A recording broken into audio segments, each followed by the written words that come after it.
Have you ever actually been cold? Not annoyed waiting for the bus cold, not scraping ice off the windshield cold, not even that raw, stinging walk from the car to the front door. Real cold, the kind that starts shutting your body down within minutes. Now picture -40 somewhere on the open plains of Ice Age Eurasia. At that temperature, bare skin starts frostbiting in minutes. Every breath burns going down. Wind stops being uncomfortable and becomes something that can kill you outright. Drop a modern person into that world with no proper clothing, no shelter, no stored food, and they probably don't survive a single night.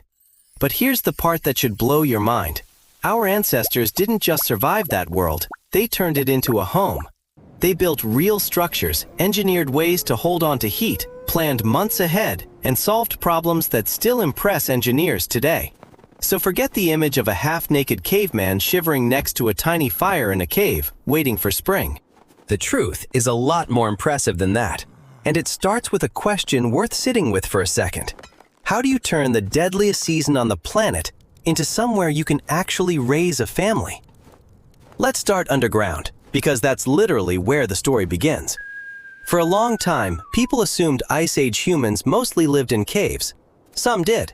But a huge number of settlements sat right out in the open, on the plains, with no cave in sight. Digging through sites across Russia and Eastern Europe, archaeologists kept finding strange circular pits cut into the ground, roughly 2 meters deep and 4 meters across. Stone tool marks on the walls made it obvious these weren't natural. Someone dug them on purpose. Why dig a hole to survive a deadly winter? The answer turns out to be simple and genuinely clever. A few feet under the surface, the ground holds a far steadier temperature than the open air above it.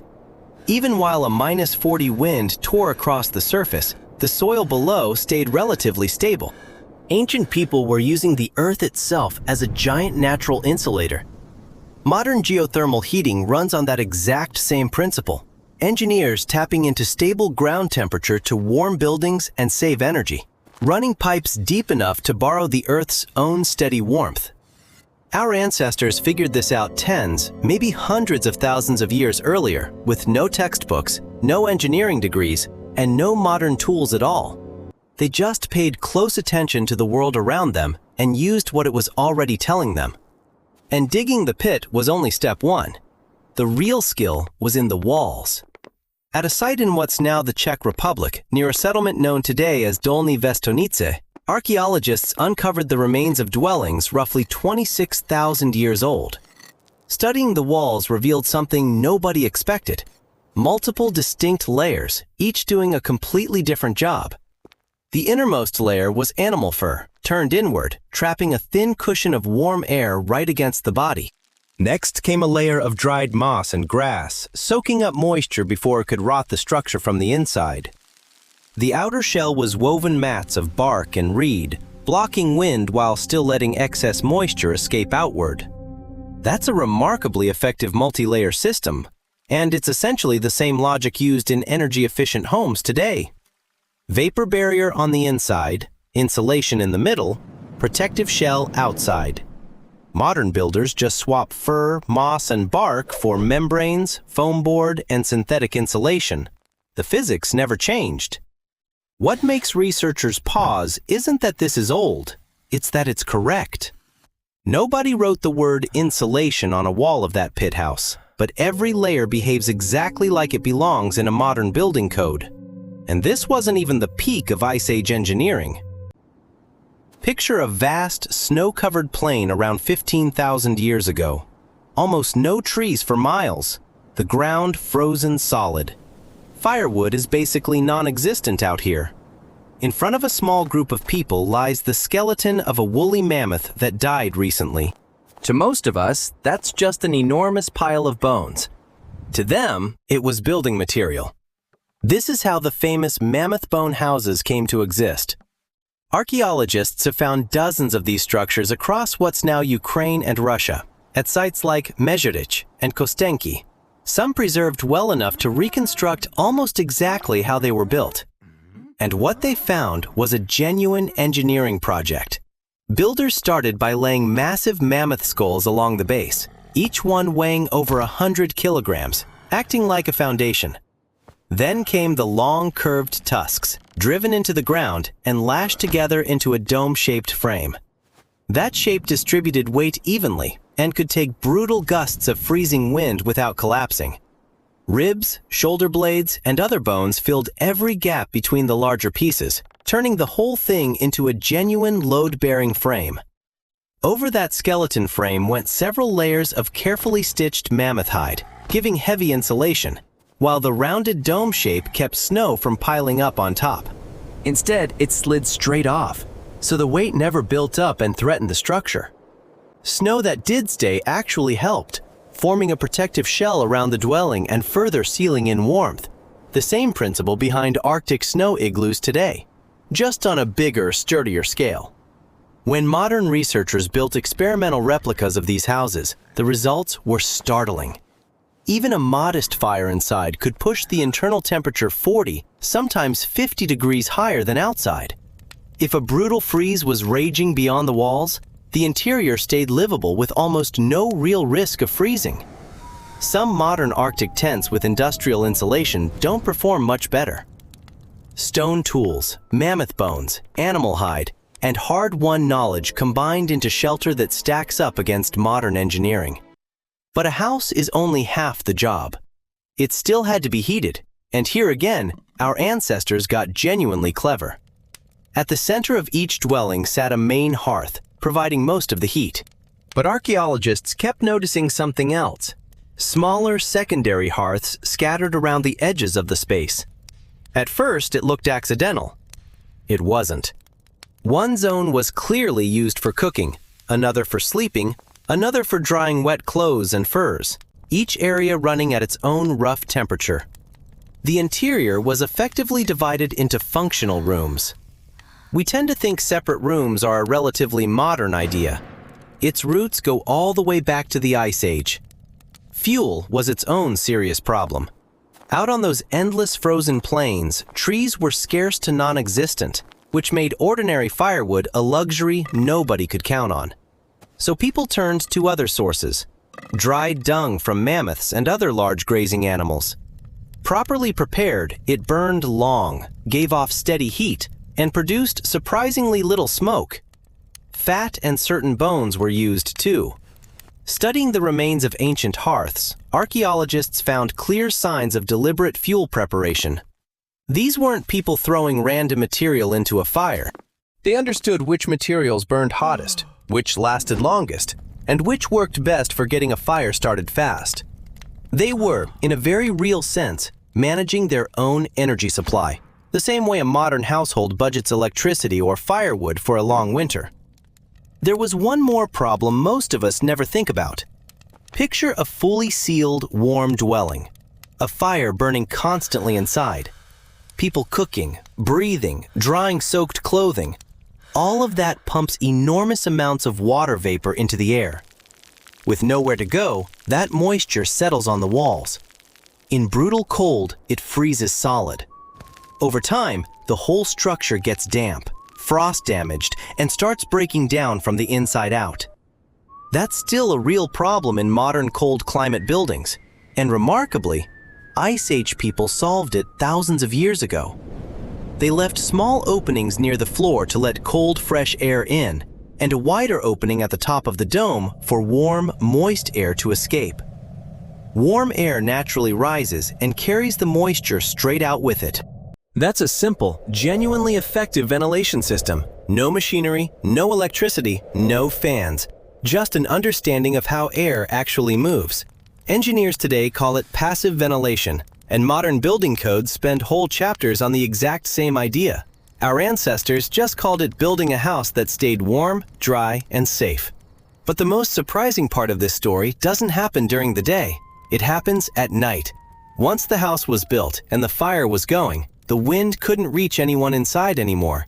And that's exactly where this gets strange. We tend to assume people have always slept roughly 8 hours straight through.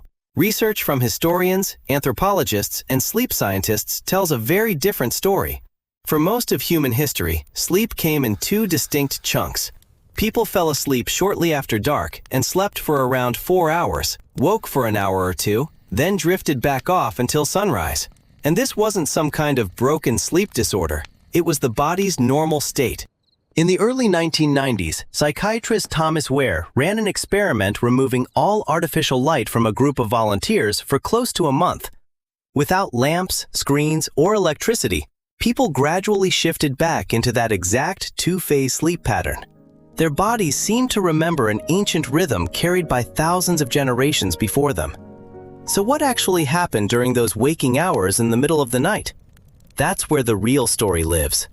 Picture a winter night, wind screaming outside, temperature dropping far below zero. Total darkness and lethal cold outside the walls, and inside, a fire quietly flickering. Adults gathered around it, kids listening closely. Someone mending clothing, someone carving a small figure out of bone, someone prepping a weapon for tomorrow's hunt. But mostly, people talked. Anthropologists studying modern hunter-gatherer groups whose lifestyle closely resembles our Ice Age ancestors noticed a clear pattern. Daytime conversation is almost entirely practical. Where to find food, when to move camp, who's on watch, how to split what's been gathered. But evening conversation shifts completely. Most of it turns into stories, legends, memories, tales of a successful hunt, warnings about dangerous places, jokes. This is exactly where children learned which plants were poisonous, where predators tended to hide, which rules mattered, and what kind of person they should try to become. In a very real sense, the fire became humanity's first school, first library, first theater, first university. Nothing was written down. Knowledge was memorized, repeated, and passed down generation after generation. A good story boosted a whole group's odds of survival, since a vivid tale about someone who died falling through thin ice sticks far better than a flat warning to be careful. Stories were teaching tools long before writing ever existed, which is probably exactly why our brains still love a good one. Researchers think that pull toward storytelling is baked into us by evolution itself. Firelit evenings gave humanity more than stories, though. That's also when art shows up. Archaeologists keep finding small carved figures, animals, people, strange hybrid creatures at nearly every major Ice Age site. Many were carved from mammoth ivory, antler, or soft stone, some so precise it's hard to believe stone tools made them. Just as striking are the famous cave paintings. Bison, horses, deer, mammoths, predators, hunters, rendered with an accuracy that still stuns modern artists. And here's the part that really stands out. Most of this artwork appeared during the harshest cold stretches, when winter storms made hunting impossible and people were stuck indoors for long periods.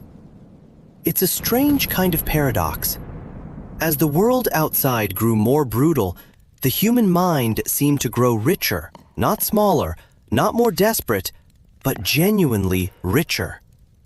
Maybe those long winter nights gave people time not just to survive, but to wonder about meaning, beauty, and their own place in it all. You could argue civilization wasn't born under a warm sun. It was born in the cold, next to a fire, in the snow, inside small shelters built by people who refused to give up against the harshest environment on the planet. None of this would have worked without one more trait: long-term planning.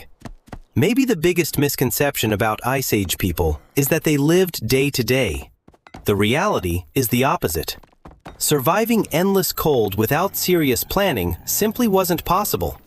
Building one large mammoth bone house could take several weeks and needed 8, sometimes 10 adults working together in sync. You couldn't start that project after the first snowfall. The house had to be finished before winter arrived, which meant choosing a campsite in advance, gathering materials, collecting hides, hauling heavy bones, feeding the builders, and dividing responsibilities across the whole group. Archaeologists have found repeated evidence that this kind of work began back in late summer or early autumn. These people weren't hoping for good luck.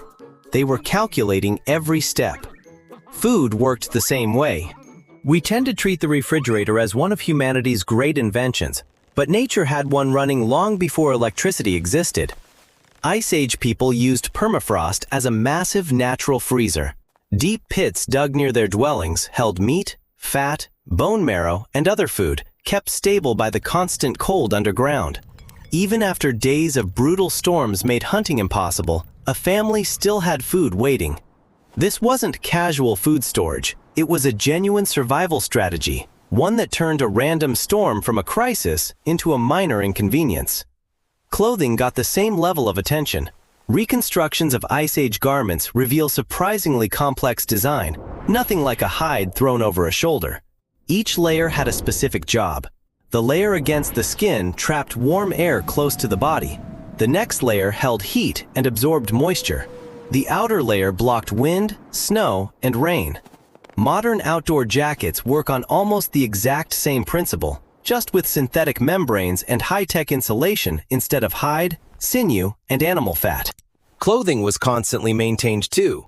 Fur combed out, seams reinforced, damaged sections replaced immediately, because this gear was priceless and someone's life depended directly on it.